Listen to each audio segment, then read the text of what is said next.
대학 다닐 때에 핸델의 메시아를 제일 먼저 저희가 교회 음악을 공부할 때 한국의 메시아, 핸델의 메시아를 초연으로 전곡을 제일 먼저 연주한 팀이 저희 합창단이었어요. 그때가 1974년입니다. 그 전까지만 해도 핸델의 메시아를 전곡 다 연주해 보지를 못했었습니다. 유관순 기념관에서 이하여고 강당 연주, 유관순 기념관에서 이틀 동안 한 200명의 합창단을 데리고서 핸델의 메시아를 연주하고 연습할 때에 그 핸델에 대한 공부를 제가 하면서 상당한 그 은혜를 받으면서 부활의 그 기쁨을 메시아 합창 속에서 경험하게 되었습니다. 우리가 핸델의 메시아 53곡 가운데 제3부에 가면 43번이 내주는 살아계시고 하는 독창곡이 나옵니다. 핸델의 메시아가 전곡을 연주하려면 3시간 반이 걸립니다. 그런데 이 내주는 살아계시고 이 독창곡이 나올 때에 이 핸델이 이 곡을 연주하다가 갑자기 모든 음악을 중지시켜버립니다. 왜 그랬을까요? 모든 사람들이 너무너무 눈물을 많이 흘려요. 우리 주님은 살아계신다. 우리 주님은 살아계신다. 아멘. 우리 주님은 부활하셨다. 오케스트라를 멈추고 다시 한참 있다가 이 독창곡을 내주는 살아계시고 다시 찬양을 하게 합니다. 그때 놀라운 은혜가 넘치게 되었습니다. 여러분, 우리 주님은 살아계십니다. 아멘. 예수님은 부활하셨습니다. 아멘. 우리도 영원히 살 줄 믿습니다. 아멘. 이걸 우리가 전제로 하고 오늘 말씀을 우리가 나누면 우리 부활의 기쁨과 부활의 승리가 우리에게 꼭 함께 하실 줄 믿습니다. 아멘. 과거에 아마 우리 나이 드신 어른들은 생생히 기억할 거예요. 베트남 전쟁. 이 베트남 전쟁이 지루하게 계속되고 있을 때의 일입니다. 우리가 잘 알고 있는 것처럼 이 전쟁은 1964년에 시작이 돼서 무려 10년 만인 1975년에 끝난 현대사의 어두운 그림자를 남긴 전쟁 중에 하나입니다. 저는 이때 74학번이기 때문에 대학교 1학년 때 이 과거의 이야기를 들으면서 여기에 대한 숨겨져 있는 아주 은혜스러운 이야기 하나를 음악 공부를 하면서 들은 기억을 가지고 있습니다. 이 전쟁이 한창 진행 중이던 1969년에 미국인들은 다른 어떤 해보다도 아주 춥고 어려운 그런 시간을 보냅니다. 신학계에서는 이런 시대를 반영하던 소위 하나님의 죽음의 신학이라 미국이 가장 신학적으로 자유신학들이 판치면서 미국의 신학계에 굉장히 어두운 그림자가 끼이는 그런 데에서 그래서 그런지 미국은 베트남 전쟁에서 거의 실패하다시피 해서 돌아오게 되는 거죠. 이 무렵에 미국 중서부 인디아나주에 윌리엄 빌과 글로리아라고 하는 두 고등학교 선생님이 결혼해서 임신을 해가지고 아기를 기다리고 있었습니다. 둘 다 음악을 사랑하던 크리스찬이었습니다. 두 사람은 교회 음악 사역에 헌신하고자 학교를 사임하고 미래의 사역을 설계하고 있었던 그때입니다.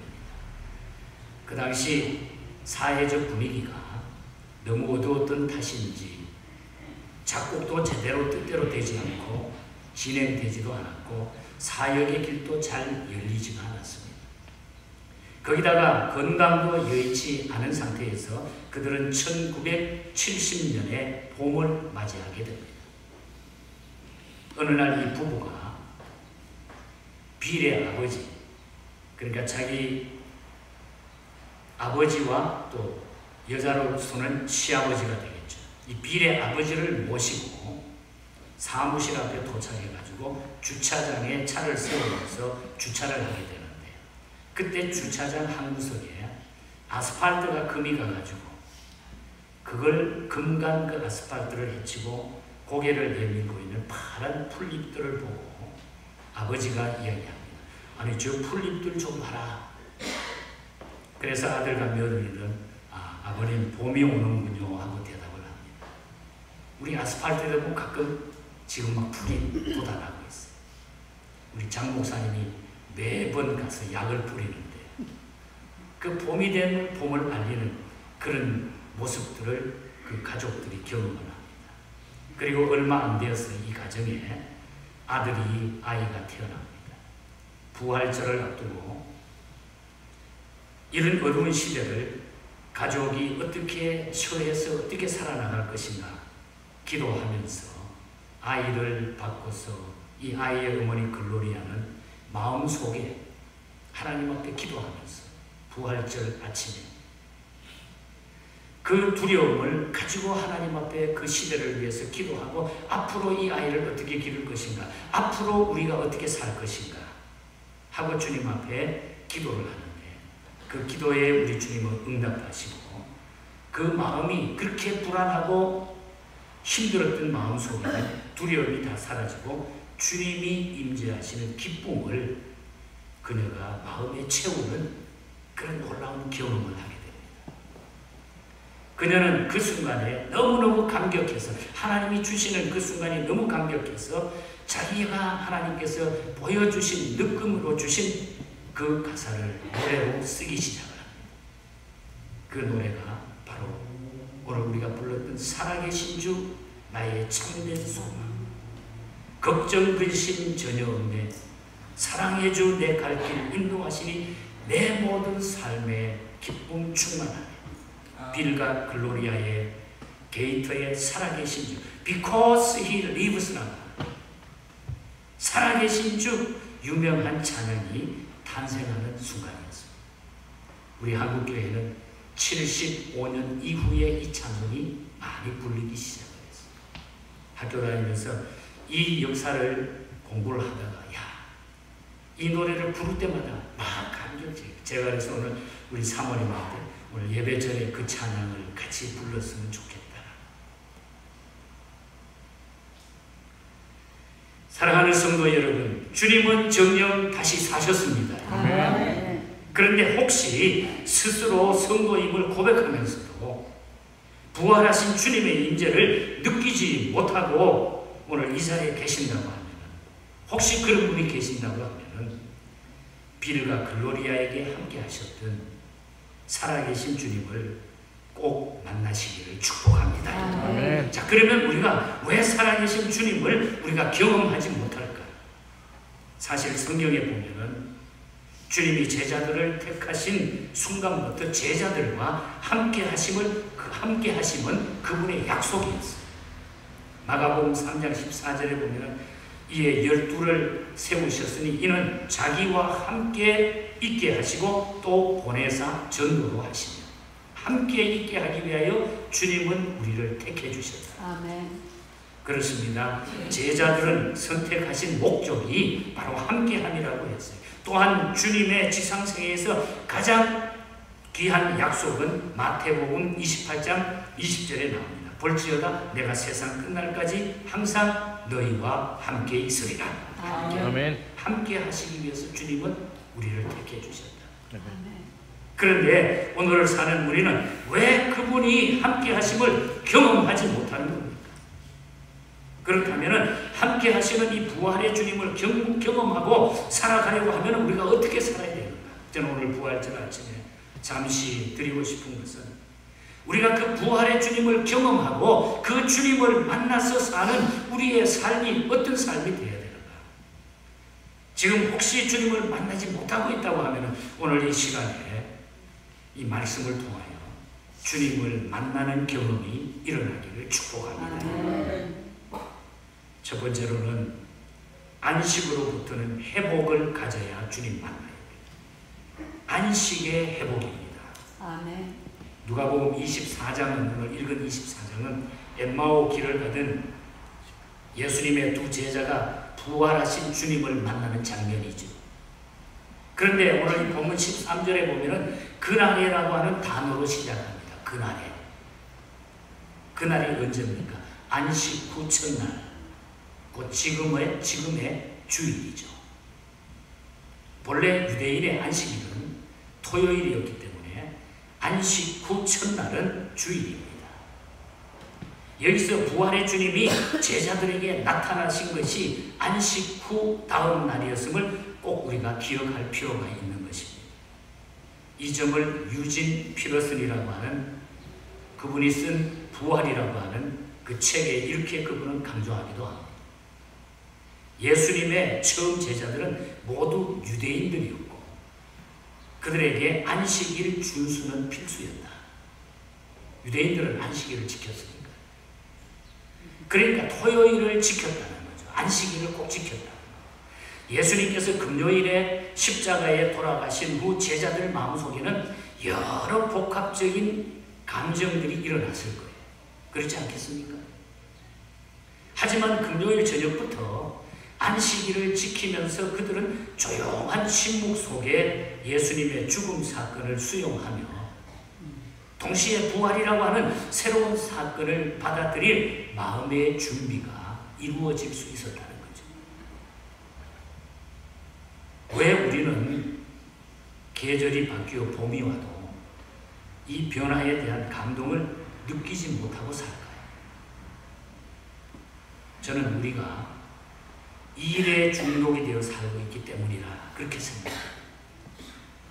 너무 세상살이에 우리가 빠져있고 세상살이에 너무 분주하기 때문에 그걸 우리가 못 발견한다는 거죠.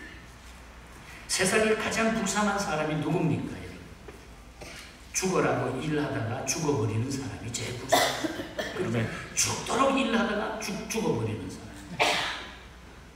우리는 일 중독을 심각한 병으로 생각하지 않는 경향이 있습니다. 그러나 일 중독은 자신이 빠져있는 일 외에 모든 것을 상대화시켜서 인생의 모든 기쁨과 의미를 빼앗아간다고 하는 사실을 우리는 기억해야 됩니다. 만일 직장을 떠나서 집에 왔어도 여러분 근무 시간이 아닌 주말에도 일에 대한 생각에서 벗어나지 못한다고 하면은 그리고 일 외에 인생에 아무런 보람을 느끼지 못하고 살고 있다고 하면은 아마 그분은 일 중독으로 의심해 봐야 되는 것입니다.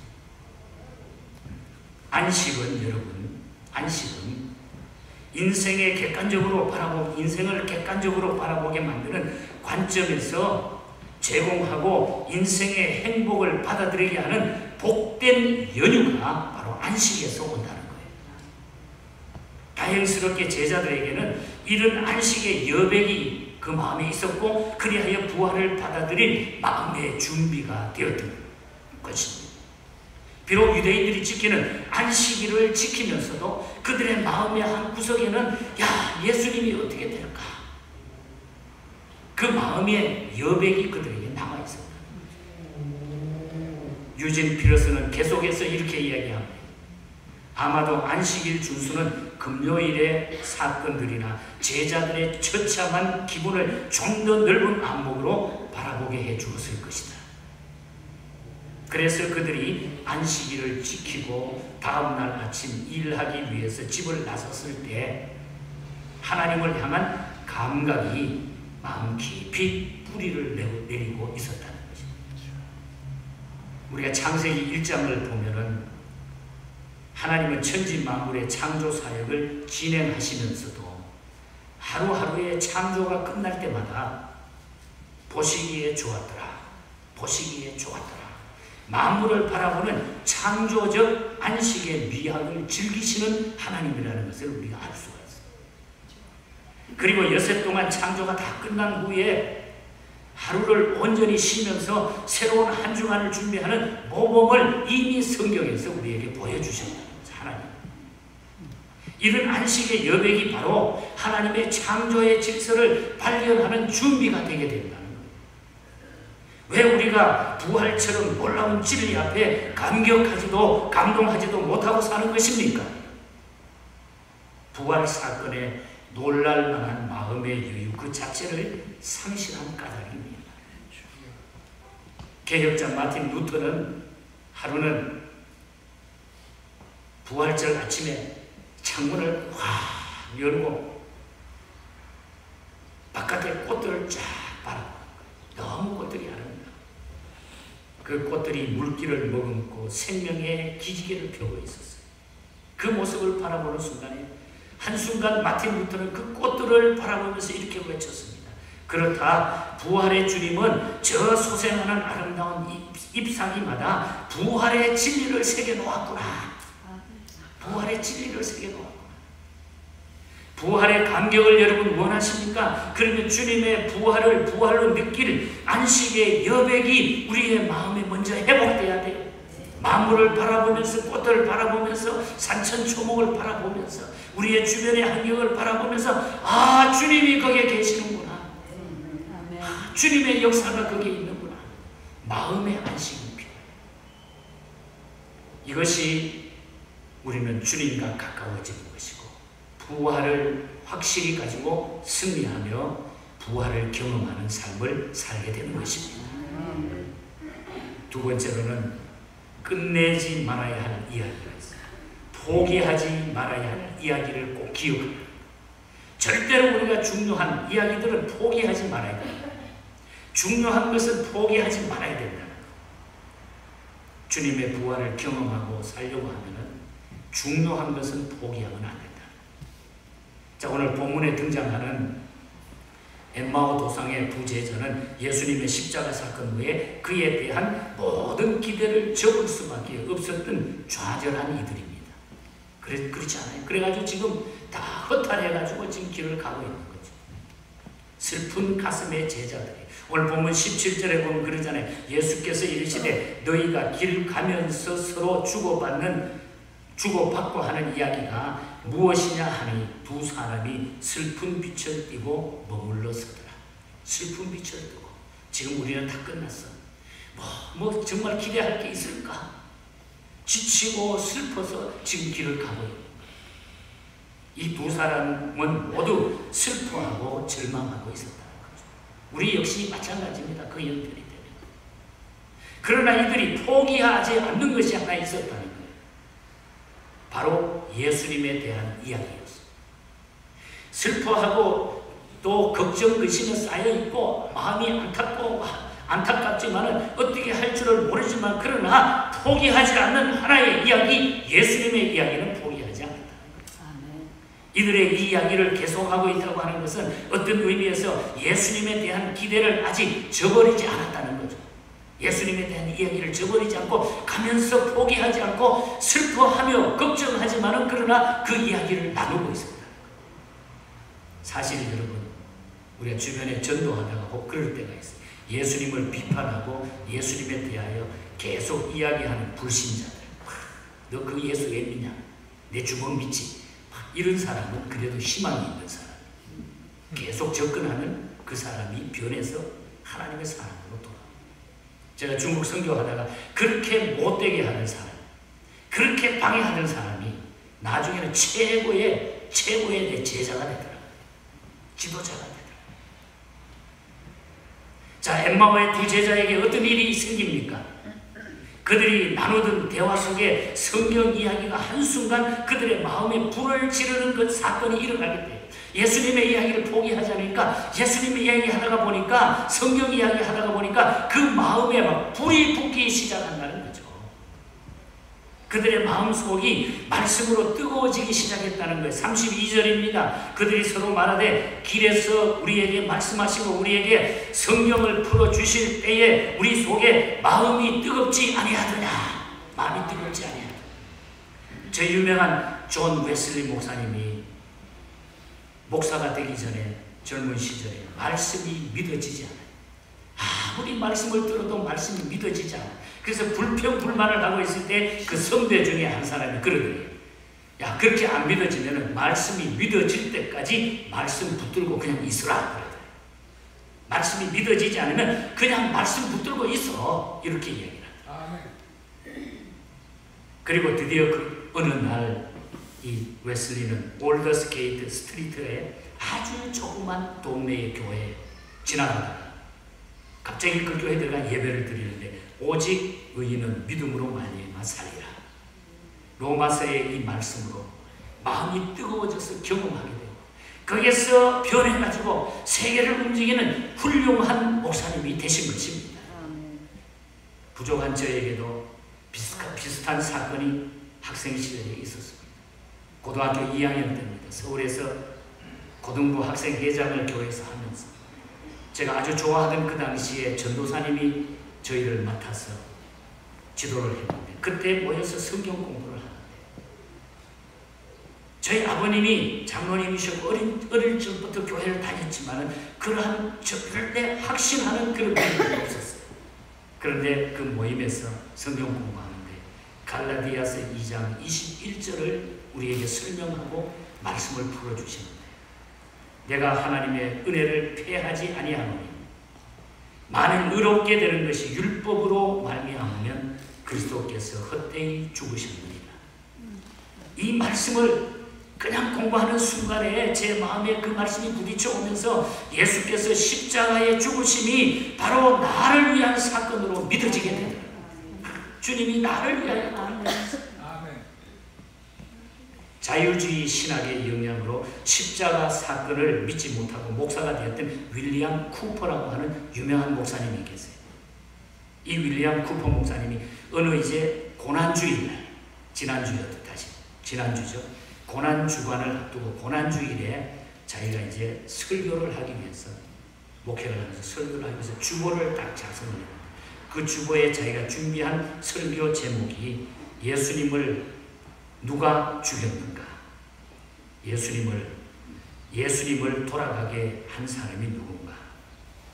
예수를 누가 죽였는가? 누가 예수를 죽였는가? 이게 설교 제목이었어요. 그리고 설교 제목 옆에 점 딱딱딱 윌리엄 쿠퍼 설교자니까 한참 동안 그 주보가 인쇄된 것을 받아들고 누가 예수를 죽였는가? 윌리엄 쿠퍼. 이걸 막 보는데 글자가 커지면서 그 자리에서 통곡하면서 자기 죄가 예수님을 돌아가게 했다는 것을 깨달아지기 시작한 거예요. 목사가 통곡하고 엎드려서 주님을 자기의 구주와 구집으로 고백하면서 내가 주님을 죽게 했구나. 내가 지금까지 주님을 죽게 한 거야. 회개의 역사가 목사에게 일어난 거죠. 그 고난주간에 이 목사와 교회, 온 교회가 뒤집어진 거예요. 은혜가 막 뜨겁게 역사됐어요. 그의 이분의 목회 생활은 말로 다 할 수 없는 미국의 놀라운 부흥의 기적을 일으켰던 것입니다. 중요한 것은 우리가 포기하지 말아야 됩니다.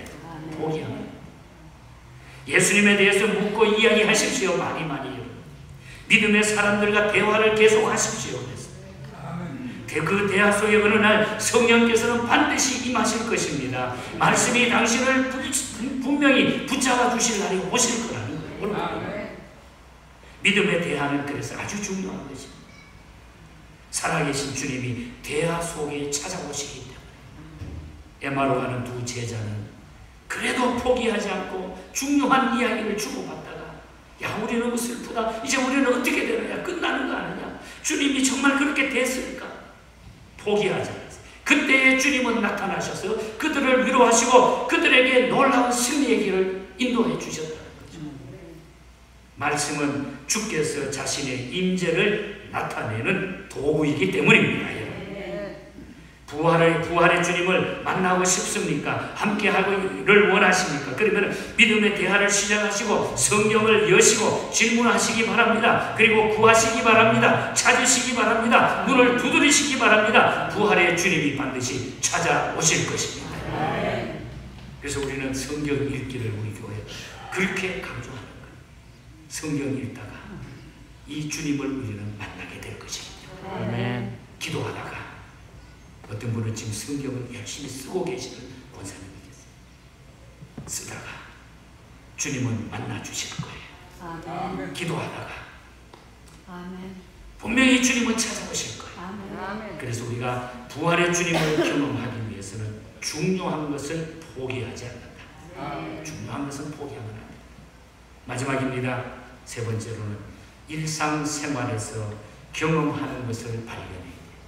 우리 주님을 경험하는 것은 대단한 교회 안에서만이 아니라 우리는 일상생활에서 주님을 경험하게 된다. 아멘. 아멘. 우리는 주님 만나는 장소를 예배당으로 국한시키는 짧은 생각을 가질 때가 있습니다. 그런데 뜻밖에도 부활하신 주님께서 자기 자신을 나타내 주시는 장소는 일상생활의 현장일 수 있다. 오늘 본문에서도 엠마오 도상의 두 제자가 부활의 주님을 결정적으로 경험한 장소가 어디입니까? 30절과 31절을 보면 그들과 함께 음식 잡수실 때에 떡을 가지사 축사하시고 떼어 그들에게 주시니 그들의 눈이 밝아져 그인 줄 알아보더니 예수는 그들에게 보이지 아니하시는지라. 식탁에서 주님을 만났다. 이들이 결정적으로 부활하신 주님을 함께 하심을 경험한 것이 다름 아닌 식탁이었다. 식탁에서 주님의 임재를 느끼고 감격해 본 경험이 있습니까? 눈이 열리면 우리의 식탁에 함께 하신 그분이 보이게 될 것입니다. 그런 경험을 한 사람들이 적지 않아요. 로렌스 형제라고 하는 분은 식탁을 이렇게 말했어요. 내가 주님 만나는 거룩한 나의 지성소라. 식탁을 주님 만나는 거룩한 나의 지성소라.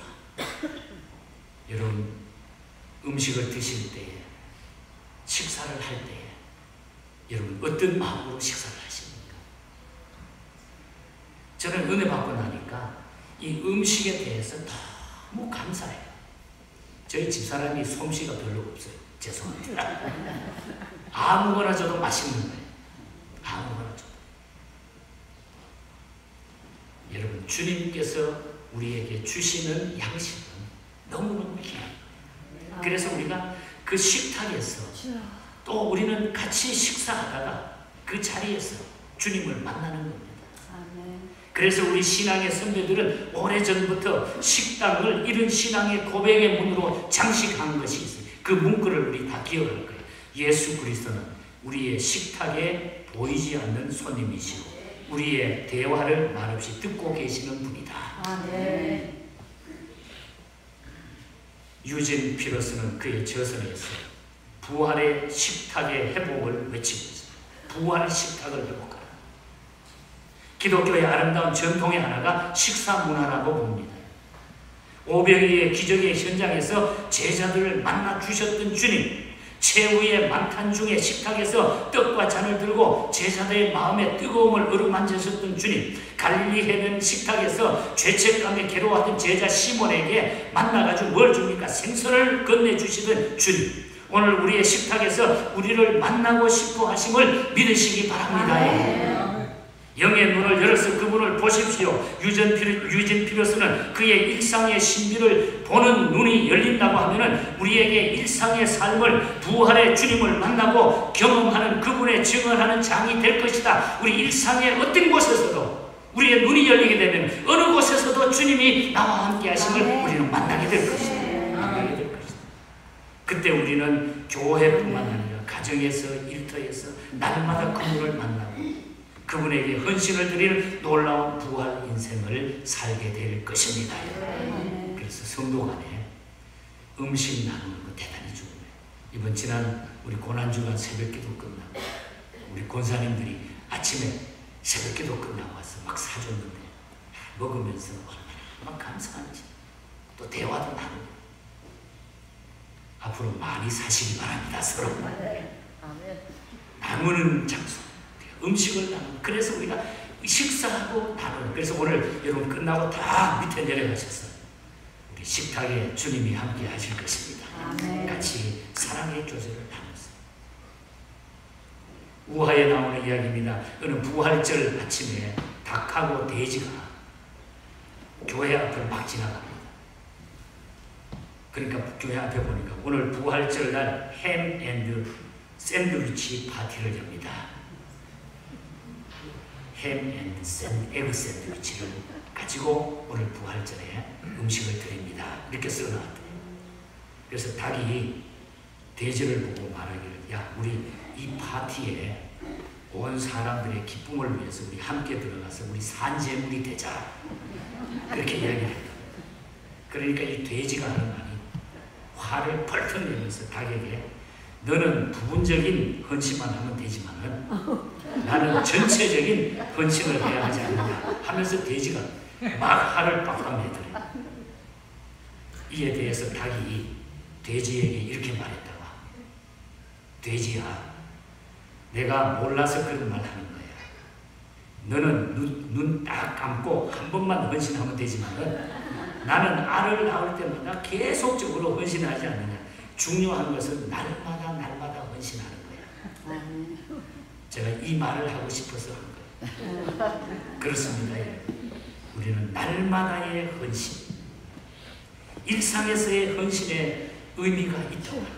매일 날마다 헌신, 날마다.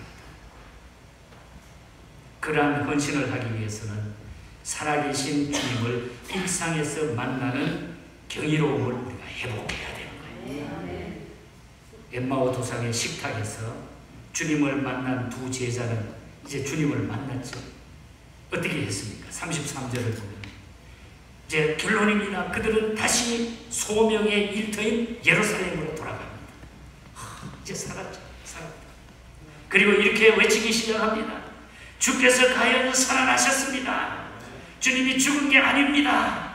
주님이 실패자가 아닙니다. 주님은 살아나셨습니다. 주님은 영원한 나의 구주십니다. 주님이 사셨습니다. 이것이 바로 오늘 우리와 함께 하시는 살아계신 주님을 경험하는 제자들의 부활의 감격이요, 부활의 메시지요, 부활에 대한 응답입니다. 여러분. 자, 그러면 우리도 외칠 준비가 돼야 되죠. 주께서 과연 살아나셨습니다. 한번 따라합시다. 주께서 과연 살아나셨습니다. 믿습니까? 그 부활의 주님을 우리가 만난 사람은 인생이 변하게 돼 있어요. 그리고 걱정할 필요가 없어요. 힘든 일이 생겨도 다 우리는 그것을 헤쳐서 이기게 될 줄 믿습니다. 스위스의 에드몬드 버나드 목사님이 계십니다. 이 목사님이 1884년에 쓴 찬송시가 있어요. 프랑스어로 로잔에서 출간이 됩니다. 그 후에 이 곡이 핸델의 오라토리오에 나오는 합창곡에서 채택이 됐기 때문에 작곡자는 핸델의 이름이 붙여져 있습니다. 이 찬송가에 보면 주님께서 죽음과 의심과 걱정과 두려움을 다 이기셨다. 우리의 모든 걱정, 우리의 모든 근심, 우리의 모든 이 일들을 위해서 우리 주님께서는 부활하셨다. 부활한 이 주님을 믿는 자에게는 근심, 걱정, 두려움이 다 사라지게 되는 것이다. 바로 이 사실을 믿는 자에게는 승리를 보장하신다는 영광의 찬송입니다. 주님께 영광, 다시 사신 주, 사망 권세 모두 이기셨네. 흰옷 입은 천사 돌을 옮겼고 누우셨던 곳은 비어있습니다. 부활의 주님 나타나시사 두려움과 의심 물리치셨네. 주의 교회 기뻐 찬송하여라. 다시 사신 주님 죽음 이겼네. 주님께 영광, 다시 사신 주, 사망 권세 모두 이기시었네.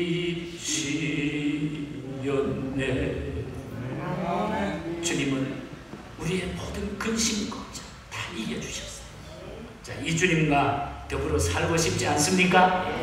이 주님을 오늘 찬송하면서 이 부활의 주님을 모시고 주님 앞에 서는 날까지 승리자의 삶을 사시고 중요한 것은 포기하지 마시고 주님께 늘 이야기하고 대화하고 이웃을 사랑하고 서로를 격려할 때 그 가운데 주님은 계시는 것입니다. 제가 이 욕심, 이것을 떨구기 위해서 엄청 노력했는데 그것을 제가 느끼고 나니까 너무 내 삶에 자유가 있었어요.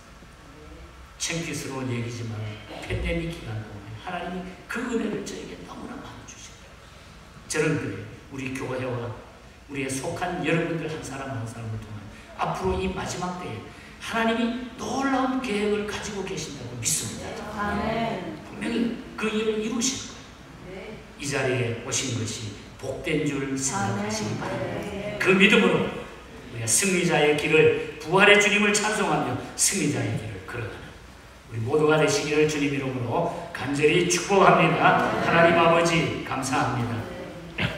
연약한 저희들 사랑해 주시고 감사한 것은 부활의 이 주님을 우리의 생명의 주님으로 알게 하심을 감사합니다. 믿게 하심을 감사합니다.